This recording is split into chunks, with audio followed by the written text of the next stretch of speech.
नाना पटोले यांचे पाय धुण्याच्या प्रकरणानंतर नाना पटोले यांच्या विरोधात टीकेची झोड उडाली आहे। यावर महाविकास आघाडीच्या नेत्यांनी सुद्धा नाना पटोले यांची पाठराखण केली आहे। काँग्रेसचे प्रवक्ते कपिल ढोके यांनी नाव न घेता अमोल मिटकरींवर जोरदार टीका केली आहे। पाय चाटणाऱ्यांनी पाय धुण्याच्या विषयावरून नाना पटोलेंवर टीका करू नये असा खोचक टोलाही ढोके यांनी लगावलाय। परवा वाडेगाव जिल्हा अकोला येथील नानाभाऊ पटोले यांच्या पाय धुण्याच्या प्रसंगावरून प्रचंड मोठं वादंग महाराष्ट्रामध्ये उठताना दिसते आहे।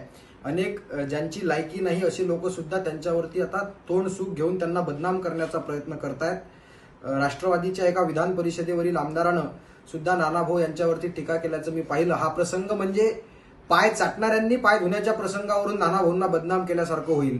नानाभाऊ पटोले यांच्यावर बोलण्याची आपली लायकी नाही। नानाभाऊ पटोले ते नेते आहेत ज्यांनी एका खासदाराचे 13 खासदार महाराष्ट्रामध्ये निवडून आणले आणि स्वतःचं व्यक्तिमत्व सिद्ध केलेलं आहे। उलट आपण सातत्यानं ज्यांचे पाय चाटता त्या तुमच्या नेत्यांना स्वतःच्या पत्नीला सुद्धा निवडून आणता आलं नाही, हे आपण सगळ्यात अगोदर लक्षात घेतलं पाहिजे। दुसरी गोष्ट, आपण बोलतो काय याचा सुद्धा आपण विचार केला पाहिजे। आपल्या प्रदेशाध्यक्षांनी आपल्याला परवाच ताकीद दिली आहे की माझ्या परवानगीशिवाय कुठलंही वक्तव्य करायचं नाही।